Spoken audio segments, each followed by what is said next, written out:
Hi everyone, this is Dr. Raquel Butler from Integrated Veterinary Therapeutics. And Zoe Vandenberg from Equine Postulate. And we welcome you to the Equine Functional Posture Podcast, your ultimate source for insights into the influence of functional posture on biomechanics, health, and overall well-being of horses. Whether you're a seasoned equestrian, an equine professional, or simply a horse enthusiast, this podcast is designed to help you understand the critical aspects of functional posture. Tune in each week as we discuss practical tips, delve into expert interviews, and explore the latest research in the impact of functional posture on equine anatomy, physiology, movement, and more. Let's create a world where we empower our horses to be in a mental, emotional, and physical balance. Hi everyone, welcome to this episode and awesome to see you, Soph. The lumbosacropelvic area is a key area for creating propulsion in the horse, and looking at the relative positions of the lumbar to the sacrum to the pelvis can give us a lot of information about hind end function of the horse. So we are looking at the lumbosacropelvic conformation and posture today. Wonderful. So I'm really looking forward to talking this out because I've learned so much about it from you.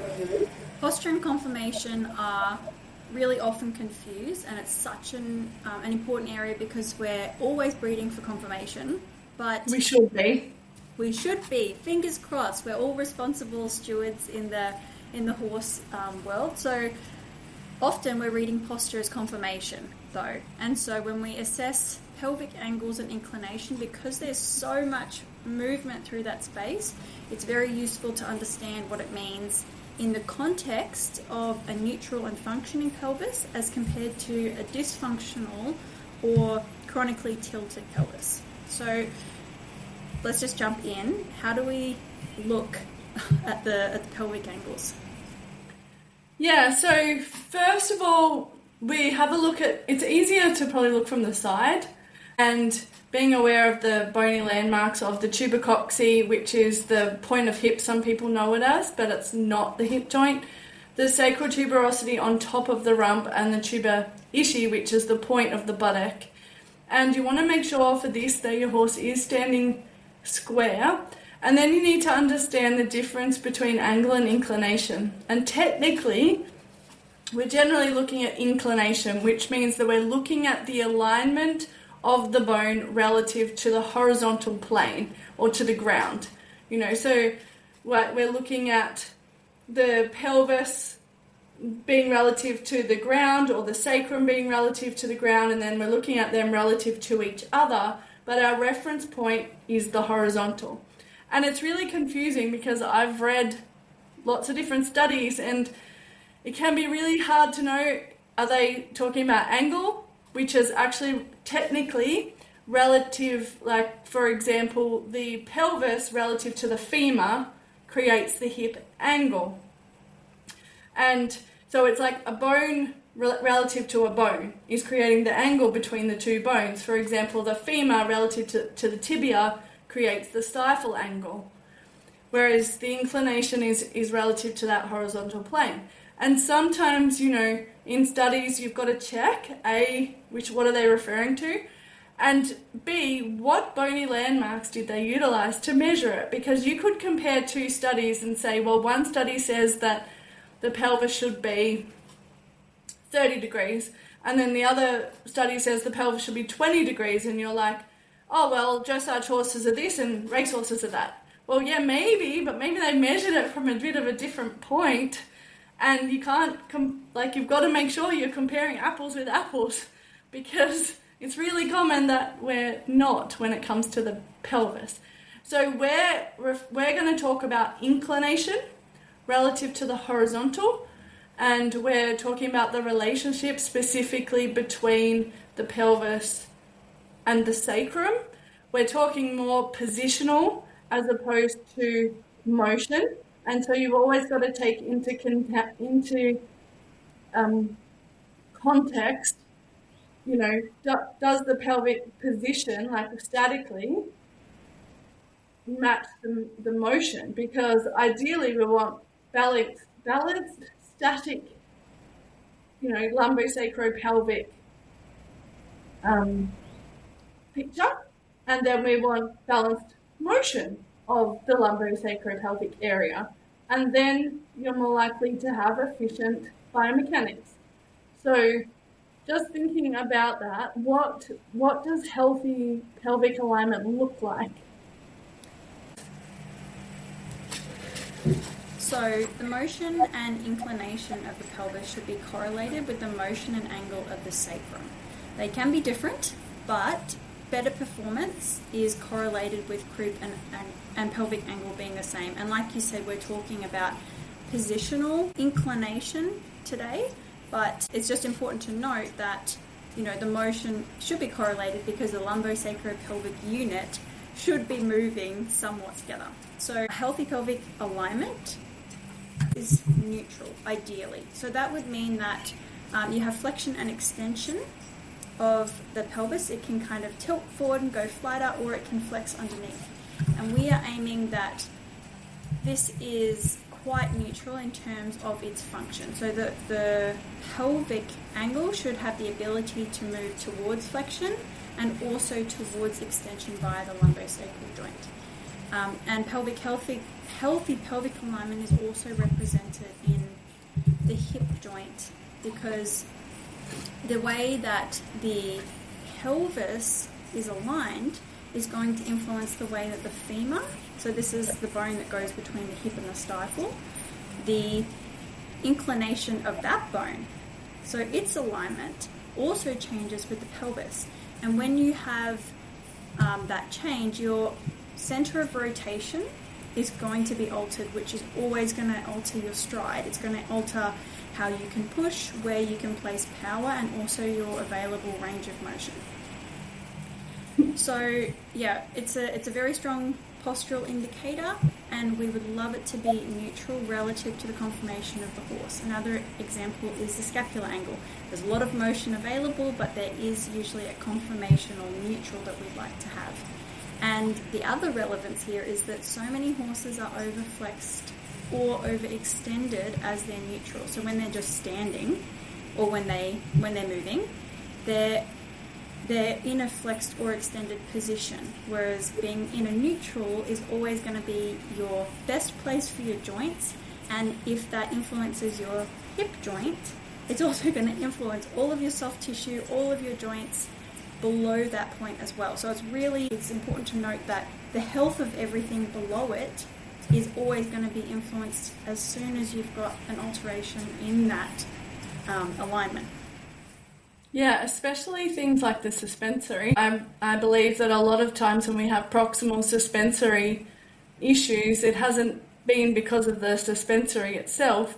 It's likely been because of the pelvis and the sacrum inclination and the way that unit, the lumbosacropelvic unit, is moving. Because like you said, if you don't have that neutral inclination, then your hip joint is not rotating around its optimal position. So if you think of like a pendulum, and say you've got hold of a ball, and then there's a stick moving from the ball, and you've got hold of the ball in the center, so the stick can swing both ways evenly.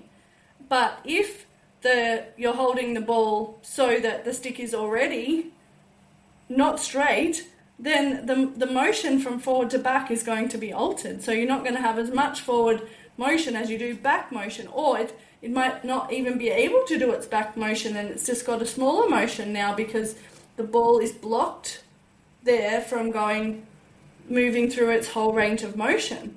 And so that happens when your pelvic inclination or sacrum inclination changes. It's going to really have a significant influence on the function of that hip joint. And then, like you said, that's going to have a flow-on effect down through the biomechanics and the strain through the stifle, the hocks, and you know what cops it? The suspensory and the hocks. And you know what vets commonly diagnose in hind limb lameness? Suspensory and hocks. Because that's the area that cops it when you don't have good functional biomechanics in the upper body. And so really, when you're getting those issues, you need to stand back and have a look up and at the entire posture of the horse, and look at where that center of rotation for that hip joint is, and the same with the front end, where the center of rotation of the scapula is. Like the center of rotation in the front leg is actually just at the bottom of the scapula, just above the shoulder joint, is the center of rotation for the whole limb. And so, yeah, it's super important. And it's not, we often say it's coming from the sacro-iliac joint. So we've got a lot of range of motion in the hip. It's got the greatest range of motion in the body, I think, because it can, the shoulder too, but the shoulder and the hip. But the hip has two ligaments that help with a little more stability internally. But, we kind of don't look at the hip that much because it gets away with it because it has a big range of motion. The lumbosacral joint is then the next area in that hind end that has 20 degrees of motion, not the sacroiliac joint, which is commonly, we say our horse has a sacroiliac problem. Well, it probably has a lumbosacropelvic issue that's influencing lumbar ligaments, lumbosacral joint function, and the sacroiliac joint, is going to be jammed up if any of that is a problem. But its motion is 3 to 5 degrees as opposed to 20 degrees in the lumbosacral joint. And yes, we see a lot of sacroiliac degeneration under dissection, but if any other area, like because it has a small range of motion, that motion's really easily affected by like sacral inclination and pelvic inclination. Absolutely. Anatomically, we really did cover the pelvic system. There were episodes we did. The episode about the hunter's bump, we also went into anatomy, especially in the hamstring. We did an episode on the hamstrings, which are a big part of the pelvic system, lumbosacropelvic system. And we also discussed motion of the pelvis in the episode, Develop Your I3 Observation in Motion. But I actually have a pelvis here. So what I can do with my little demo is I want to point out the structures Raquel was just talking about. So this, if you're watching on Spotify and we haven't got the video on there, then it'll be on YouTube. So when you have a look at this joint, this is the sacrum, this is the front of the sacrum, and then you have the pelvis here. So this is the pelvis. I've nailed them together once all the soft tissues are gone because I like being able to see them together and it's useful. So underneath here, this is your sacroiliac joint between the pelvis and the sacrum. And this is what Raquel was saying, only has 3 to 5 degrees of flexion and extension. And this is the connection between the spine to the pelvis. And then you have 20 degrees at the joint between the lumbar, which is the spine coming into this position, and the start of the sacrum. And so this here actually has 20 degrees of motion. So when your pelvis comes underneath, this area is decreasing, this angle is decreasing, and the pelvis is tilting underneath. And when it's getting flatter and extension, this angle is extending like this. And so the pelvis and the sacrum should move somewhat as a unit. These can be quite misaligned, so the sacrum to the pelvis can be, those angles can be different.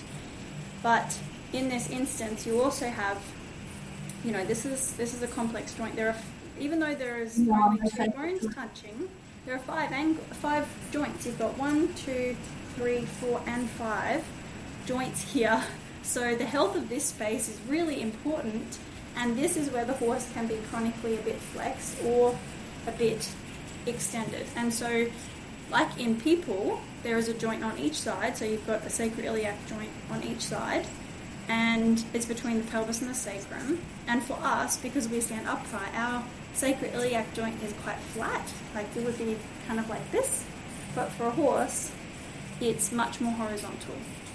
And so all of these angles, so the pelvic inclination, the inclination of the sacrum, and also their angle relative to one another is influenced by so many factors, and also largely due to the range of motion of the lumbosacral joint.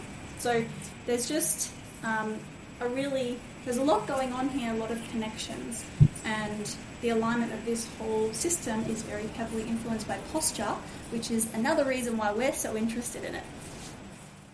There's so many ligament attachments in there as well, and what we know about ligaments is they're generally not that flexible, and so they're there to create stability. But in 99% probably of horses that I see, they have damage to some of those ligaments that are attaching to that lumbosacropelvic area. So, as soon as you have any damage to any of those ligaments, it's going to change the way that lumbosacropelvic area works as a unit and the way that it transmits energy in motion. So we're just going to kind of go through some the different lumbosacropelvic positions, especially when we're looking at them statically. So I'll talk about like the flexed pelvis, so where it looks like the inclination of the sacrum and often the pelvis is very steep, and so the tail often is clamped and like tucked under, so it's not following an alignment with the sacrum, it kind of drops down from the sacrum.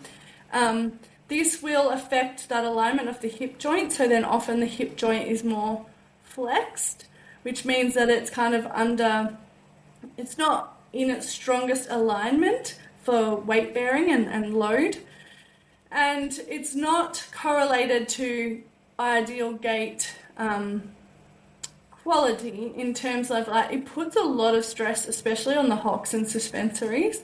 And if you look at dressage horses or horses that are quite flexed through their pelvis, and you look at the angles that it's creating through the lower joints, like often the cannon bone is very angled, and it's very, when they're loading, it's very far from vertical.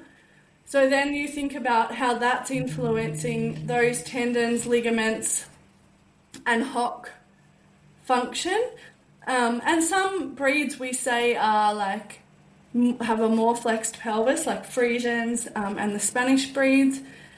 However, I've treated a Spanish horse and I've seen it change, and so it could be sometimes related to the work that they do, sometimes related to the pelvis that they come out of that may have been flexed like that, and that we still need to look at what's happening to the way that those limbs are loading in that position. And also, if I see a flexed pelvis, I'm looking at psoas function. I'm looking at the ligament tension through the sacrotuberous ligament specifically, because often that's really reactive. I'm looking at the ligaments on top of the pelvis, the dorsal sacroiliac ligaments. And then I'm looking at, well, have we lost function in that lumbosacral joint and it's actually lacking extension? If the pelvis is still flexed, but I have all of those functions, well, then I might say, okay, well, it's more conformational. But if those structures are under stress, then it's likely postural, and so we want to get them back into a more balanced position. They often also stand more camped under, so the back legs are more under themselves, and also it's going to affect hip extension. So, one of my mentors is an osteo. He talks about one of the most important motions in the hind end is the ability for like push in extension of the hind limb.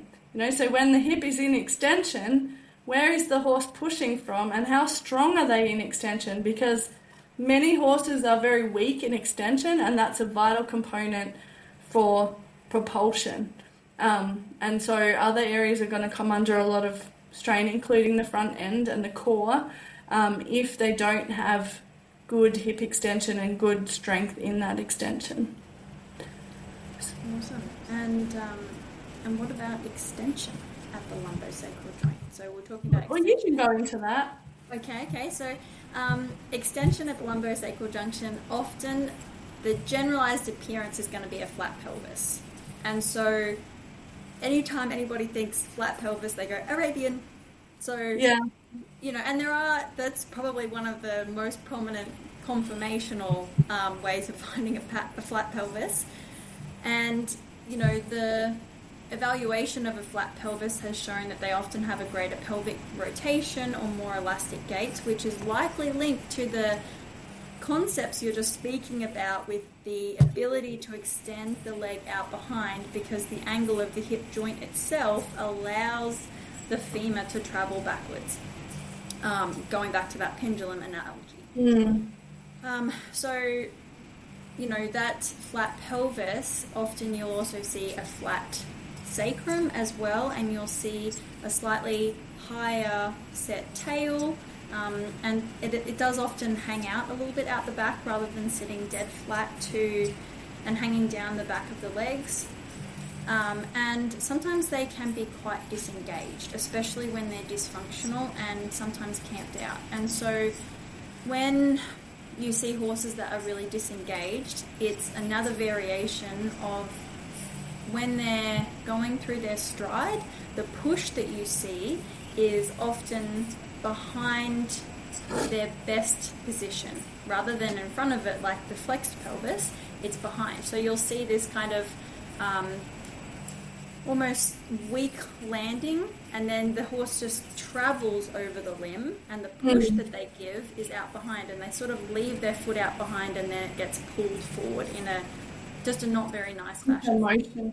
Yeah, there's not the same balance in the forward and backwards motion of the limb, and it's something you have to train your eye to see, because, you know, there's a lot of horses that go around with this sort of motion, especially in the dressage world, and often people are caught up looking at head and neck position and forelimb flashiness. But if you really look at the hind end, that's going to tell you how well a horse is functioning, because, you know, I think I didn't watch all of the Olympics last year or the year before, whenever it was, but in what I saw I think one or two horses where the hind limbs were actually functioning, like creating propulsion and more even to the front end, but majority of horses were front end swingers, if you want to call it that. Like, you know, all the flashiness was in the front end, and the hind end was kind of traveling along behind them, but all the power should be generated from the hind end. So we actually want to see, like, what's our hock flexion like? Where are they pushing from? Do we have a balance between the forward phase of the stride and the backward phase of the stride, and where is that leg actually pushing from? And so next time that you see a dressage is the easiest way to look at it. You know, take a little video and just have a look at it, because it's really interesting. And the reason for that too is that most horses have been trained up to a level that they're not necessarily physically able to support. And so, you know, there's a lot of fatigue involved, and yeah, it's really hard work to maintain, like when they're doing those dressage tests at a high level. That is like, it's extreme athleticism, and they need extreme strength and stamina to maintain strength through that lumbosacropelvic area. And if they're struggling with like hoof balance or pelvic ligament damage, or maybe the saddle fit is not perfect, maybe the rider is not perfect, then yeah, it's adding a lot of stress into that area. Definitely. And you know, coming to the idea about influences on the lumbosacral pelvic function. Yes, so talking about hoof balance, specifically long toe, low heel, because you immediately change all the stresses coming up the limb, the influence on, you know, the alignment of the pastern and the hoof, and so you change the tension on all of the tendons, but you also simply just having discomfort in the foot, you're going to change just how you choose to load and how you choose to hold your own posture, because you will accommodate your limb position to find comfort, and that in itself is going to reinforce a change in your alignment of your limb. And as we acknowledged before, alignment of your pelvis, or inclination of your pelvis changing, has a stacking effect on the limb all the way down. It also has an impact going all the way up. So always checking for your negative plantar angles. So you can get an idea of this by looking at the coronet band from the ground level. So if you have your horse stand square or somewhat as close to square as you can, get down to the ground level and look at the hoof from the side and have a look at the angle of the coronet band. It should be, what is it approximately? Well, it should come in, like if you, so again, it's kind of inclination because it's relative to the ground, but it should bisect through the carpus or between the carpus and the elbow if you drew a line and just followed that. And if you draw a line from the coronet band and it's going up through the belly, then it's quite steep, and it's likely that they have a negative plantar angle, which means that the pedal bone position is more like tilted towards the back, and the toe is like more tilted upwards, and so then that's going to put a lot of stress on the rest of the pelvis. However, it's chicken and the egg, like I think a dysfunctional pelvis will make it more difficult to correct the hoof balance, and then a hoof balance issue will make it difficult to correct the pelvis. And so when we're working at correction, we need to look at both. We need to help the horse improve their posture while addressing the feet. Yes, some horses you address the feet and voila, everything is happy again, but majority of horses you need to address both and build that postural strength. What else? What other things do you often see that influence this lumbosacropelvic function? Yeah, I think iliopsoas injuries are a big one. I'm dealing with this with Ellie and Jelly in different ways. Jelly has chronic scarring in his psoas, and Ellie has a number of injuries in her iliopsoas area. Jelly has quite a flat sacrum, and it's really hard to feel his sacral tuberosities.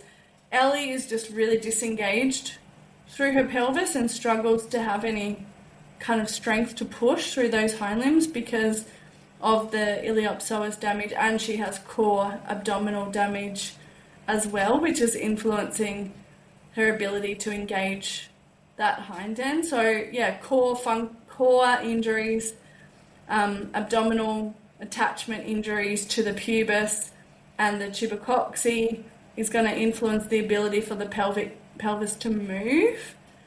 And then if they've got any joint pain in the lower limbs, that's going to influence, so we see like the hip hike when we've got lameness, where you've got more of a hip motion, pelvic motion on the side that's lame.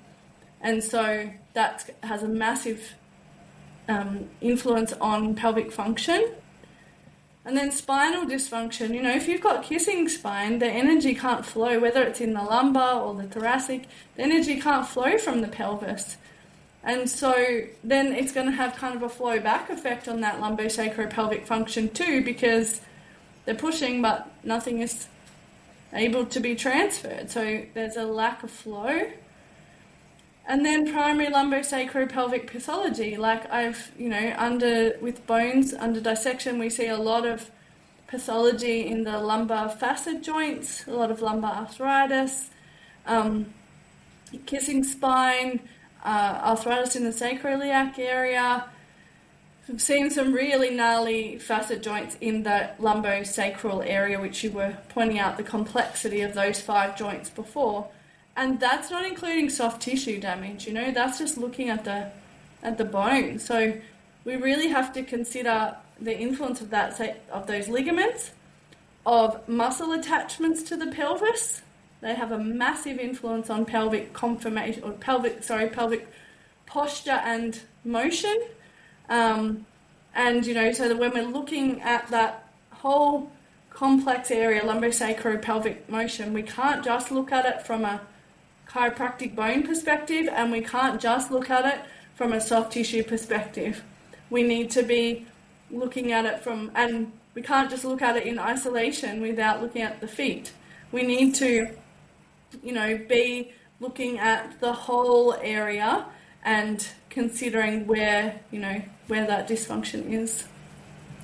Absolutely.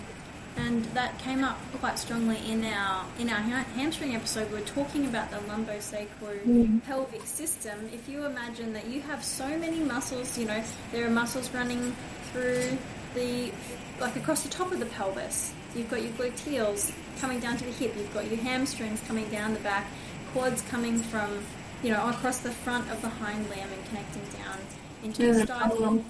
Yeah, and all of your iliopsoas muscles on the ventral side of the spine coming into the pelvis. There is tension pulling in lots of different directions because that is the tensegrity model.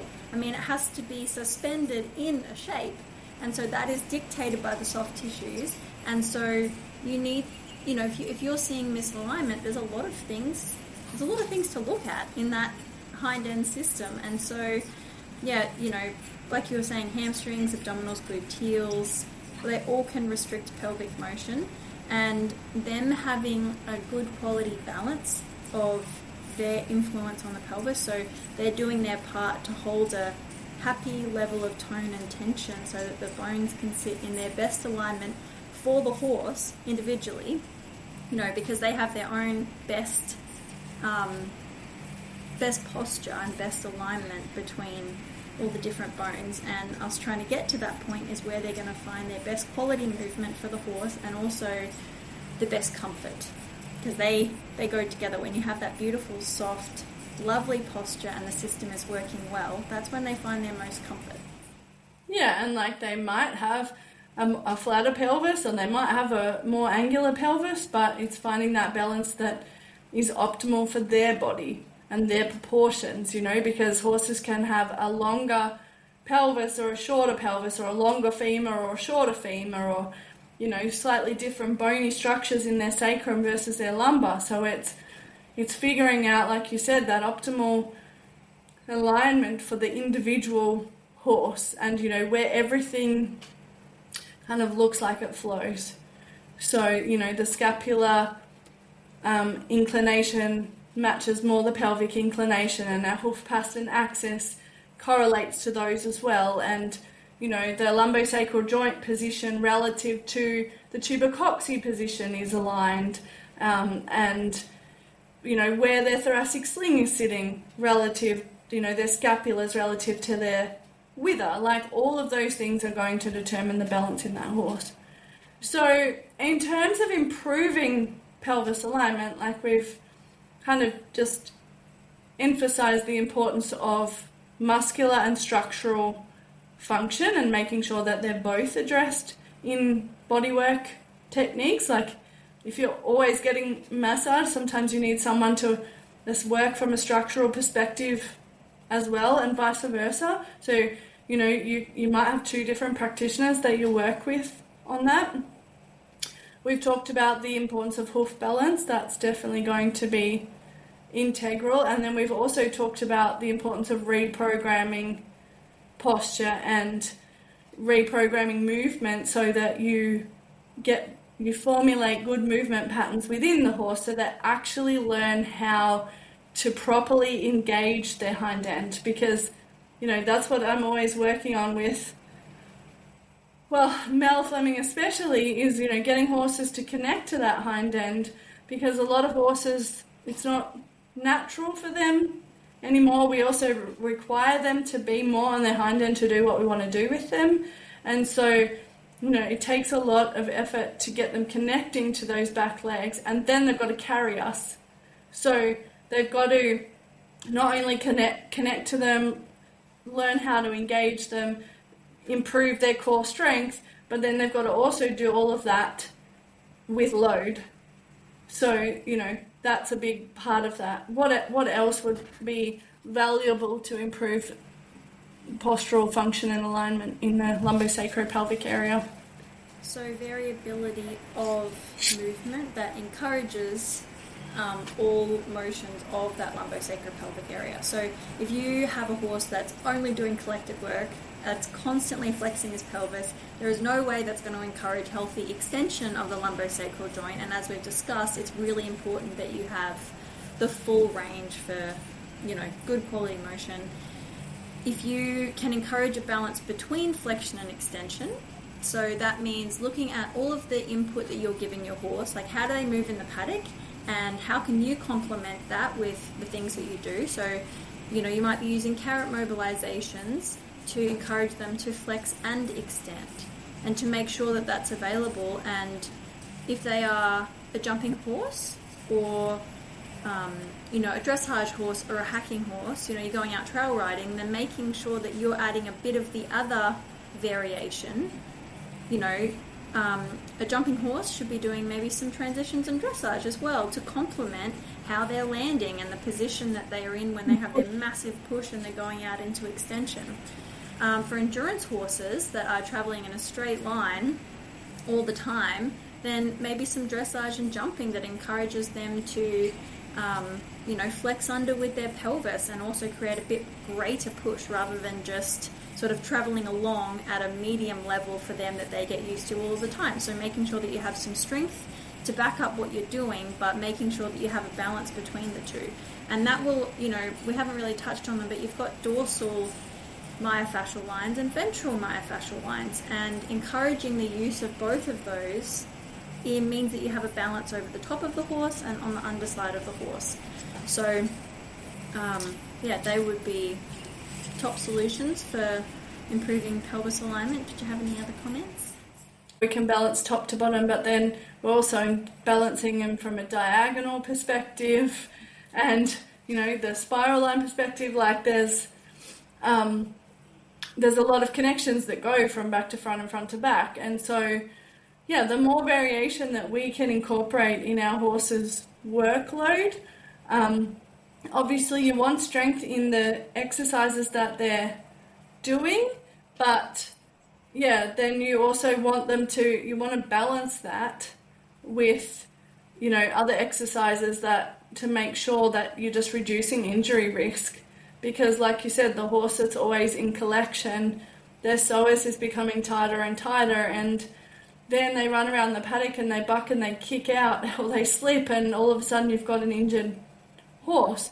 Or, the horse that's always more in extension. I just see so much, like they always seem to have a hunter's bump, and their glutes are not that well developed, so they're not really supporting their lower limbs that well. So, we end up injecting a lot of hocks and things for either end of the spectrum, too much extension or too much flexion.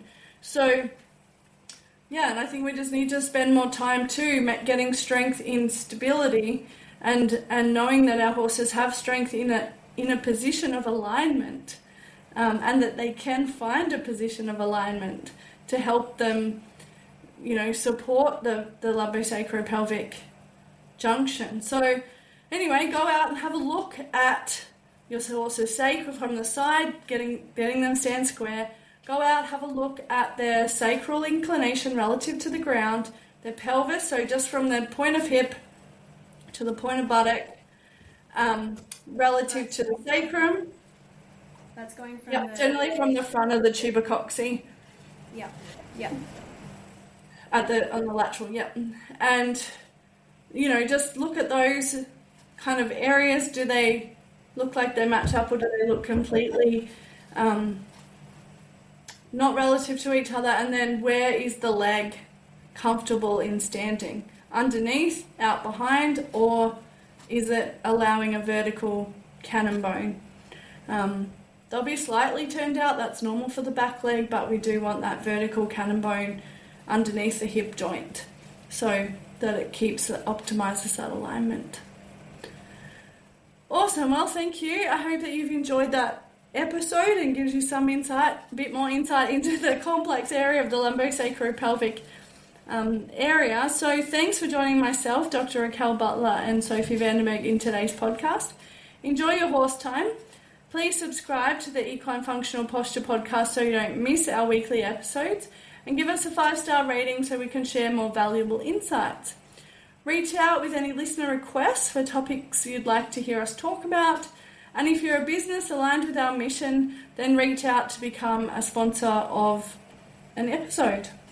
And we'll see you in the next exciting episode.